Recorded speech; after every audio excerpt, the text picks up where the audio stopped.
Hello, everyone. This is Shanna Groves with the Definitely Talking podcast. Very glad for you to join us today. I'm here with my friend Holly Smith. Holly, like myself, has hearing loss. She also is a lip reading mom, which we're going to talk more about that. Holly, in just a few days, will be having surgery to receive a cochlear implant. We're going to talk about that as well. And by the time that this podcast airs, Holly will have already received her cochlear implants. So we're going to talk about some of the initial feelings she has before the surgery, because I know that a lot of people with hearing loss do question what the cochlear implant experience is like. And I thought Holly could provide some good questioning, perspective, and sharing how she feels about that. Well, welcome, Holly. Thank you, Shanna. Thank you for having me on your show. Thank you for joining me. Okay, Holly, we're going to start off with, can you tell me more about the history of your hearing loss when you first started noticing that you weren't hearing everything well? Yes, so originally the hearing loss was discovered as a young child. However, I don't recall that, and it wasn't dealt with as a child. So I discovered it at first when I was about 26 years old after having my first child. Um, Ideally, my husband noticed it more so than I did because he could be in one room, I would be in another. And the hearing loss was not so much that I was not hearing people as much as I would hear you, but decipher what was said totally different from what was actually said. And I did go and get a hearing screening at that time. Hearing aids were recommended. I did not pursue the hearing aid journey until 4 years later when I was 30 and we had then had our second child. Can you tell me just your thoughts behind why you decided to wait to get hearing aids? Well, as several other people I know in the hearing journey, at the time, though I was an adult, I was not quite ready to embark on that journey. I was too worried about what people would say, what they would think. Just had not done enough research at that point to really know the benefits of hearing aids, not really quite understanding the severity of the hearing loss even at that early stage. Um, so I waited. And then, like I said, 4 years later, it progressed a little bit worse. My husband brought it up to me again. And at that point, I'm like, it's been 4 years. We have two children. I want to be able to hear my children's voices. I want to be able to hear my husband's voices and have a better connection and be able to hear to the greatest extent that I can. Holly, I can totally relate to you. I think we've talked about this before. Like you, I had my hearing tested during in my 20s, and I waited until I was 29 to start wearing hearing aids. That was Mm. 2 years after my diagnosis of hearing loss, and I was completely the same as you. I was concerned about what people would think if they saw the hearing aids. So now, Mhm. your family is has adjusted, you've adjusted to wearing hearing aids. What has the communication impact been like since you've been wearing hearing aids and identifying your hearing loss? Well, being that the children were young when, as I said, I got the hearing aid for the first time after my second child was born. So they were 4 and roughly 6 months when mommy even began with hearing aids. So they've kind of grown up knowing no different, if you will. Um, it, it made a difference at the beginning. I noticed sound that I was able to hear more so than I was before. Um, my husband and my children, they do wonderful with it. They understand that sometimes even with the hearing aids, it does not makes the hearing perfect.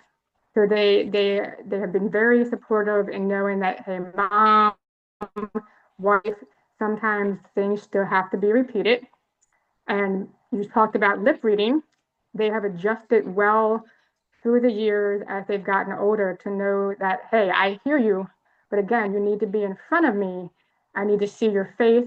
And it's like you need to see to hear. You need to rely on the lip reading to go with the sound because there's so much that we miss. Yeah, as they say, the expression, our eyes are our ears, essentially, right? Yes, yes. Yeah. Well, so now, Holly, you are embarking on this new journey of having cochlear implant surgery. I just recently also had cochlear implant surgery. It's been a few months. And no, I'm just curious to know what your feelings are right now, and maybe even your reasoning behind making the decision to have cochlear implant surgery. Oh, absolutely. Um, that journey began early this year in January at a routine hearing screening with your regular audiologist, and I knew by the end that the hearing had definitely regressed. I really struggled to even identify single words that were said to me. So she recommended a consultation with a cochlear implant surgeon because unfortunately the hearing had regressed so significantly that a hearing aid would no longer benefit any greater than what it was doing. It would only amplify sound and not clarify the speech. I'll be honest, I wasn't necessarily even thinking of that type of journey or wanting to hear that, but I said, hey, it's recommended. Let's call them, see what can be done. And I would tell you, God had a plan from day one. Um, Everything was perfectly planned out. And when they told me that the hearing is only going to regress worse throughout the years, I said, why wait until if and when that happens? You know, they said you're still young. What kind of quality of life do you want? And I'm like, well, I would love to be able to hear greater than I do now. And if this implant can do that, then by all means, let it. I find that very interesting. You said, you know, the decision to have this surgery to be able to hear better. You said your hearing had already regressed to the level to where you qualify for a cochlear implant, but it wasn't going to improve. And your decision of why wait, I think, is Right. very critical to have that level of acceptance before making that life-changing decision to get a cochlear implant. What do you think about what reactions have your family? I know you work also. What have been some of the reactions of people when you share with them that you are getting a cochlear implant? I tell you what, as nervous and as, like I said, kind of embarrassed when the hearing aid journey started, worrying so much about what people would think. That feeling kind of crept back in with the implant, but my family, my friends, I feel like everyone around me has been amazingly supportive. Like, people are like, "Oh, I'm so excited for you. I'm so happy for you." And I'm just like, "Wow, I never thought so many people would have that type of reaction." So I'm very grateful that I have loving, supportive people around me. Um, they're all like, "Oh, we can't wait for you to hear. You're going to be hearing so many things that you haven't heard for so long." And I'm like, yes, that's what this audiologist has told me. Things that I probably haven't heard at least for the last 10, 11 years that I've had hearing aids, and probably longer. I'm just shaking my head, going, I can relate to so much of what you're saying, but your experience is also you have a great, sounds like a strong support network of people around you going through the surgery and the recovery and then the activation that will follow. And when will you be activated? How many weeks after the surgery? 2 weeks. 2 weeks. Okay. That was Yes. also mine. 2 weeks. And so you'll have those 2 weeks at home, resting, recovering. Uh, do you have any other plans during that 2 week time? I can't say I have specific plans other than to rest, like you said, and take it easy. And they say everybody's healing process is different. Every individual person and every physical body is different. So I'm Absolutely. planning to take it one day at a time. Um, I'm hopeful that the pain will be minimal, the recovery will be quick, but we'll take it one day at a time and see what happens. Hmm. Well, Holly, I, you shared with me in our discussions before this interview that you have an interest in music and in singing. Now, so you Mhm. grew up singing songs both in the church and at home by yourself. Um, would you like to share more about that and maybe even sing a song for us? So I'll share briefly about the singing, yes, and then I would love to share a song. The singing is, or I say, yes, is the biggest emotional part of this whole cochlear implant journey for me because an implant is made for speech clarity. It is not necessarily made for music. So the thought of having to possibly go some time without enjoying music as much as you do now, that sounds like a challenge, but I'm ready to do the work since that is a big part of me. So yes, I grew up singing in church, children's choir, adult choirs. I've done solos for special music. I've sang duets with people. I'm always singing. If I'm not singing, I'm humming. So I tell people don't mind me because there's always a tune in my head. um, so yes, if you would like me to share a song, I would love to do that, and I'm grateful and thank you for asking me to share that here with you.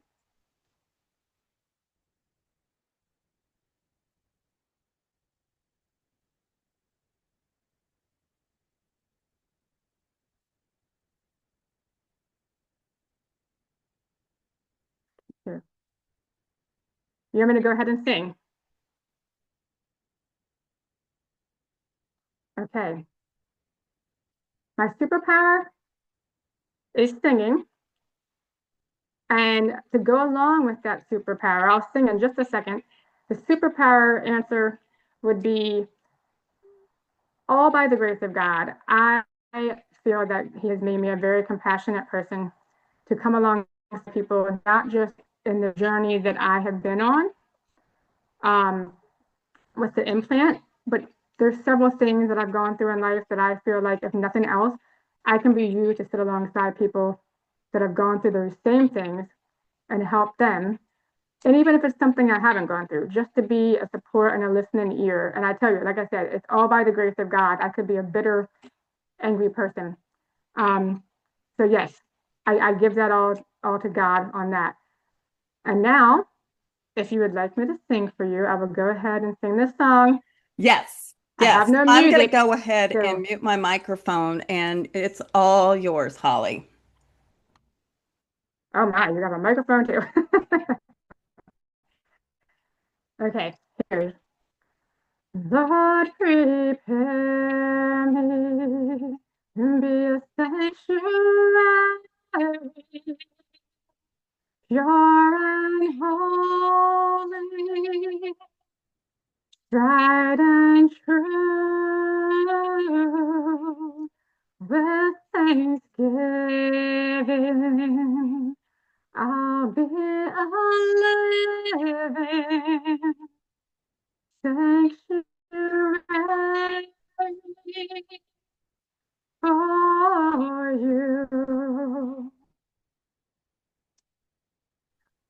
I love the fact that you're singing for us. You're about to have the surgery, so you don't even know how that will impact your singing ability. But I'm just so thankful that you shared that with us. And also that one of the important lyrics to that song is Thanksgiving, which when this Mm. podcast airs, it will be right before the U.S. holiday of Thanksgiving. So I wanted to point that out to you, Holly. Thank you so much. Oh, perfect, right? Well, that is all for Definitely Talking for this episode. And Holly, again, I just want to say thank you for joining us and thank you for sharing your experiences and your talents with us today. Well, thank you for having me. It was a true honor, and best of luck to you and all of your future episodes. Thanks, Holly, and for everyone joining us, have a great rest of your day.